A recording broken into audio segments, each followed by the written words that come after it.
کہ اس وقت جناب عباس نے بھی نہیں پوچھا کہ کیوں اجازت نہیں دے رہے ہیں.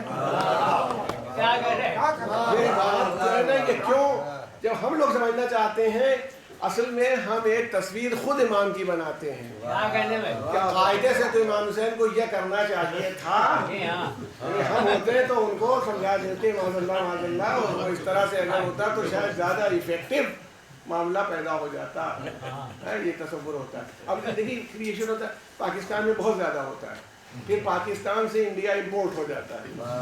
پہلے وہاں آپ ہر سال 2 سال کے بعد دیکھ لیجیے ایک نئے امام حسین, نئے حضرت علی, نئے رسول اللہ بن جاتے ہیں. وہ سب وہاں سے آتا ہے, وہ یہاں وہ اپنے آپ سب اس کے اندر, یعنی جو ہم نے کبھی نہیں سنا, نہ کہیں پڑھا, نہ کسی کتاب میں موجود ہے, وہ سٹی میں ہے. تو یہ والے امام حسین تو 1350 سال پرانے نہیں ہو سکتے, یہ تو نئے ہیں. اور یہ بالکل ویسی ہی فکر ہوتی ہے کہ جب ہم بنانا چاہتے ہیں, جیسے ماشاء اللہ آپ سب لوگ اگر عربی جو جانتے ہیں ان کی بات کر رہا ہوں, اسے مومنین جمع ہو جائے. اب میں ان سے کہنا بہت دنوں میں قرآن قاعدے کا بناؤ سبحان اللہ, یعنی جو قرآن ہے 2-4 آیتیں ان میں صحیح آگے پیچھے کر کے جو اس میں کچھ اگر ہے, بہت لوگ اعتراض کر رہے ہیں, صحیح کرو. اگر بیٹھ کر کے پوری امت بھی بنانا چاہے گی تو سوائے گوڑنے کے کچھ نہیں کرے گی. جیسے قرآن آپ تشکیل نہیں کر سکتے, وہی فکر اہل بیت کو بھی آپ بنا نہیں سکتے. کربلا جیسی ہو گئی امام حسین کی, کوئی اس میں اتنا سا اضافہ کرنے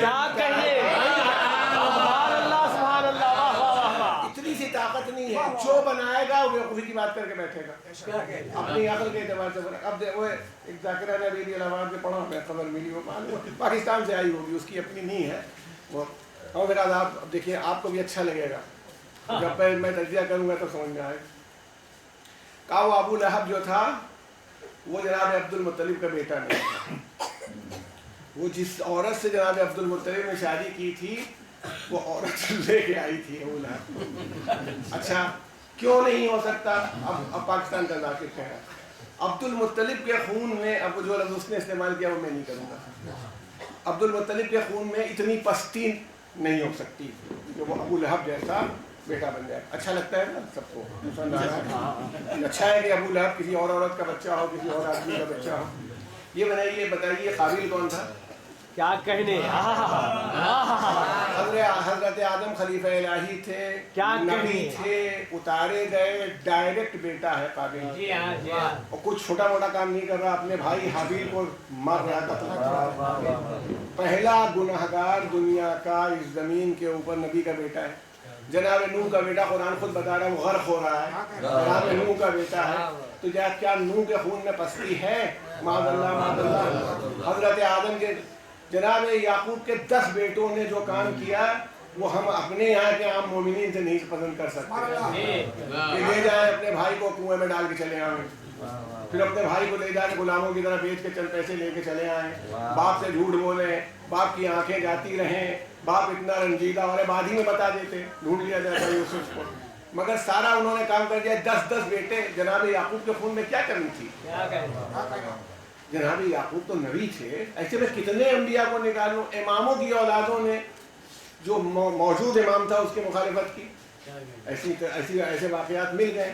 تو یہ جو بات تھیوری بنتی ہے نا, تو وہ یہ کہ اسی طرح سے آپ سمجھیے کہ بھائی ہم تو مومن ہیں, ہم سے تو غلطی ہو ہی نہیں سکتی. اللہ تعالیٰ نے کسی آدمی کو معاف نہیں کیا. معصوم کے سلسلے میں بھی اس کا امتحان ہوتا ہے. اس کا امتحان گناہ و ثواب میں نہیں ہوتا, ترک اولا کی منزل پر ہو جاتا ہے. کہ جو بیٹر کورس آف ایکشن ہے, جو سب سے اچھی بات تھی وہ اس نے کی کہ نہیں کی. ورنہ یہ بتائیے امام زین العابدین علیہ السلام, دیگر ائمہ, یہ جو رویا کرتے تھے وہ اس لیے یا اللہ جب حساب میدان محشر میں ہونے لگے تو یہ جاوید سے اچھی نماز میری ہو جائے. امام زین العابدین اس لیے روتے تھے کہ مجھ سے ان کی نماز اونچی ہو جائے, مجھ سے عمل میں وہ آگے بڑھ جائے. ارے ہم لوگوں کی اوقات نہیں, ملک کو جن لوگوں سے اولیاء خدا سے مقابلہ ہے ان کے بارے میں وہ سوچ رہے ہیں, ان کے بارے میں سوچ رہے ہیں. جو ٹاپرز ہوتے ہیں, میرٹ لسٹ والے ہوتے ہیں, انہیں ان کی 3rd ڈویژنر کی فکر ہی نہیں ہوتی ہے کہ پاس ہوں گے کہ فیل ہوں گے. جو میرٹ میں لگے ہوئے ہوتے ہیں ان سے فکر ہوتی ہے کہ 1 نمبر آدھا کم نہ ہونے پاوے, وہ آپس میں لگے. تو امام زین العابدین دیکھیے, جب کہا گیا ہمارے مولا امام زین العابدین سے اور سوال یہ کیا گیا مولا آپ کی عبادت اتنی، آپ کے پیر میں ورم آ جاتا ہے، عبادت کم کیا کیجئے، اتنی عبادت نہ کیا کیجئے. تو بتائیے کسی انہوں نے صوفی کو یا جو اس زمانے کا بڑا عبادت گزار رہا ہو اس کی بات کی ہو؟ آپ نے کہنے والے سے، گھر خاندان کا آدمی ہے، اس سے کہا کہ وہ صندوق لاؤ، تو وہ زمانے میں جس طرح کا صندوق ہوتا ہے، کتاب نکالو، کتاب نکالی. کہا اس میں ہمارے جد علی ابن ابی طالب کی عبادت کا تذکرہ ہے، دیکھو عبادت ایسے کی جاتی ہے. یعنی ان کے سامنے معیار علی ابن ابی طالب ہیں، ہم لوگ نہیں ہیں. یہ غلطی یہ ہوتی ہے کہ ہم ان کو اپنے اینگل سے اور اپنے لیول سے جائزہ لینے لگتے ہیں. رسول اللہ نے اسی لیے پہلے ہی دن اپنی پوری امت کو کہ اس امت کی وجہ سے آگے یہ سبق بڑھ کے جائے گا بتا دیا کہ ان کے کسی عمل پر اعتراض نہ کرنا، چاہے یہ جو کریں گے وہ مطابق حق ہوگا، مطابق دین ہوگا. جو یہ کریں اس پر تم عمل کرنے کی کوشش کرنا، پوچھنا نہیں. صلوات بھیجے محمد.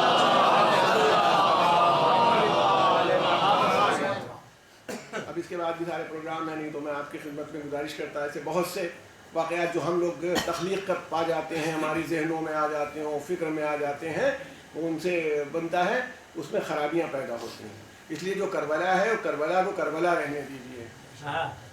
آپ کربلا لیلا خود نہ بنائیے، کیا کہنے، کربلا کربلا رہے. اس لیے کہ جیسی امام حسین نے پیش کر دی اس سے اچھی کوئی کر نہیں پائے گا.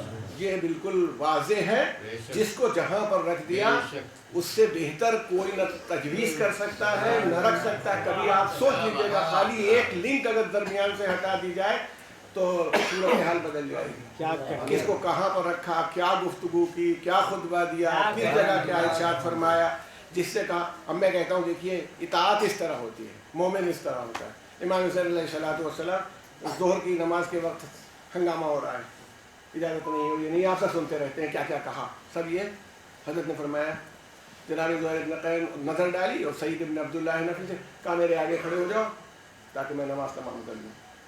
پوچھا انہوں نے تو پھر میں کیسے پڑھوں گا حضور؟ تو آپ ایسا کر دیجیے کہ میں بھی فرادہ پڑھ لیتا ہوں، پھر میں آپ کے سامنے کھڑا ہو جاؤں گا. کیوں میں ہی کھڑا ہو جاؤں؟ کیوں یہ نہ کھڑے ہو جائیں؟ کسی نے پوچھا ہے؟ انہوں نے کہا کھڑے ہو گئے. اور کھڑے ہونے کے بعد جب تیروں کے یعنی مہ برس رہے تھے، لوگ کوشش کرے تھے نماز نہ ہونے پائے، اب تو یہی مسئلہ ہی پہنچ گیا.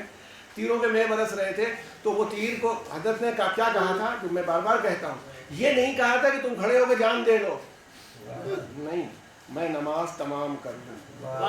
شرط لگی ہوئی ہے، کھڑا ہونے والا اتنی استقامت کے ساتھ کھڑا رہے کہ نماز پوری ہو جائے.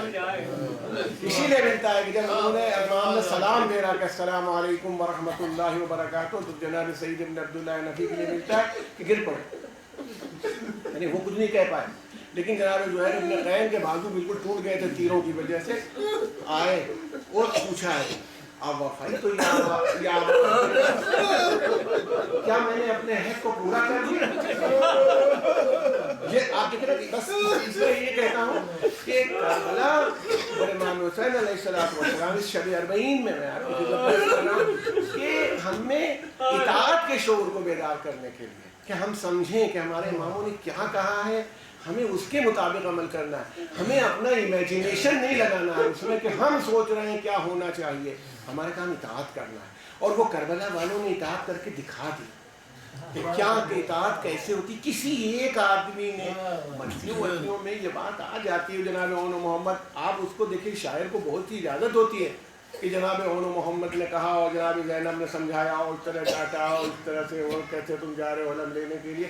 کوئی تاریخی حقیقت ایسی نہیں ہے کہ جناب اون محمد نے علم لینے کے لیے کوئی بات کی ہو. کہیں سے نہیں ملتا ہے کہ علم کے لیے ان کی فکر رہی ہو.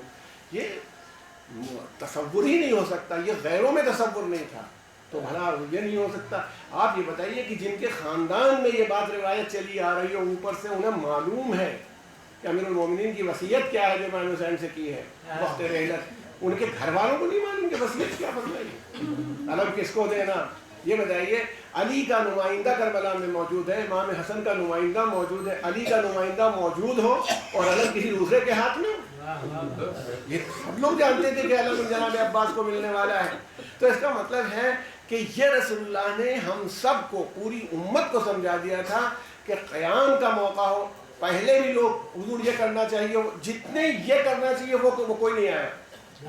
رسول اللہ کو تجویز دے رہا تھا یہاں رک جائیے اور یہاں قیام کر لیجیے. حضرت عبداللہ ابن زبیر مکے میں رکے رہے اور آپ بھی مکے میں رکے رہیے. دیکھیے آج حسین زندہ ہے, حضرت عبداللہ ابن زبیر کوئی نہیں جانتا. 4-6 سال حکومت کی ہے انہوں نے, پوری گورنمنٹ ان کے پاس تھی. حکومت سے نہیں زندہ رہتا آدمی, اپنی حکمت عملی سے زندہ رہتا. حسین آج بھی زندہ ہے بقول نجم آفندی کہ اس دن سے آج تک یہ حکومت کا زور ہے. ہر سمت یا حسین کا دنیا میں کتنے وہ آپ سنتے رہتے ہیں. میں آپ سے کہوں کہ آپ کے یہاں پڑھا جاتا ہے کہ وہ ہزاروں زوار اس مہینے میں جمع ہوتے ہیں. ہزاروں, یہ جب شاعر نے کہا تھا ہو سکتا ہے اس وقت ہزاروں جمع ہوتے رہے. آج تو کروڑوں میں تعداد پہنچ گئی, کروڑوں زوار ہیں. آپ تصویریں فیس بک پر دیکھیں اور واٹس ایپ پر دیکھیں تو تصویریں آ رہی ہیں. معلوم ہوتا ہے خالی مجمع نظر آتا ہے, اتنے زوار کربلا میں جمع ہو. مگر امام حسین کا کمال یہ ہے اگر خالی کربلا تک ہوتا تو وہ محدود تھے, مگر وہ جائش میں بھی ہے, وہ دوسرے قصبوں میں بھی ہے, وہ دوسرے شہروں میں بھی ہے. یہ چھوٹی چھوٹی مجلسیں, یہ چھوٹے چھوٹے عزاخانے عظمت امام حسین اور فتح امام حسین کا اعلان کرتے. کوئی آدمی دیکھے رسول اللہ نے کسی کے قیام کے لیے بات نہیں کی کہ چاہے وہ قیام کرے. ارے بھائی قیام کرنے والا قیام کر بھی لے, جیت بھی لے, اس کی زندگی, اس کی حکومت کتنے برس رہتی ہے. چند برس بعد ختم ہو جاتی ہے, وہ ختم ہو جاتا ہے, اس کی بادشاہت ختم ہو جاتی ہے. حسین ابن علی عصر عاشور سن 61 ہجری میں شہید ہو گئے, مگر آج تک حکومت ویسی اسی شان سے برقرار ہے یا نہیں؟ آج بھی ان کا جھنڈا اٹھ رہا ہے, ان کا علم, ان کا نشان برآمد ہو رہا ہے یا نہیں؟ آج بھی گھروں میں یہ علم لگے ہوئے ہیں, یہ تمام باتوں کو یہ بتا رہے ہیں. آج بھی ان کا, میں نے کبھی آپ کی خدمت میں عرض کیا ہوگا کہ دنیا کی ساری حکومتیں بجٹ بناتی ہیں اور بجٹ کے مطابق خرچ کرتی ہیں. حسینی حکومت میں بجٹ نہیں